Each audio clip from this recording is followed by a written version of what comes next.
નમસ્કાર મિત્રો, વિડીયોમાં તમારું સ્વાગત છે। તો મિત્રો, અત્યારે હાલની ખૂબ જ મોટી અને દુઃખદ ખબર સામે મળી રહી છે। ત્યારે મિત્રો તમને જણાવી દઈએ કે બુલેટ ચાલકો સામે પોલીસની લાલ આંખ। જી હા મિત્રો, અત્યારે હાલની આ ખૂબ જ મોટી અને દુઃખદ ખબર સામે મળી રહી છે। ત્યારે મિત્રો તમને વધુમાં વિગતવાર જણાવી દઈએ કે ભાવનગરમાં પોલીસે બુલેટ ચાલકો સામે મોટી કાર્યવાહી કરી છે। જાહેરમાં બુલેટ બાઇકથી કે સાયલેન્સરથી ભડકા કરવા ગુનો બને છે। ત્યારે મિત્રો ભાવનગરમાં આવા 181 જેટલા સાયલેન્સર જપ્ત કરી ફૂલ ડીઝલ ફેરવવામાં આવ્યું છે।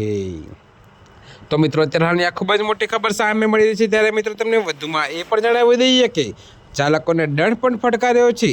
જાહેર રસ્તા પર ભારે અને કાન ફાડી નાખે એવો અવાજ કરવો ભારતીય ન્યાય સંહિતા BNS એટલે કે 2023ની કલમ 270 એટલે કે પબ્લિક ન્યુસેન્સ લાગુ પડે છે।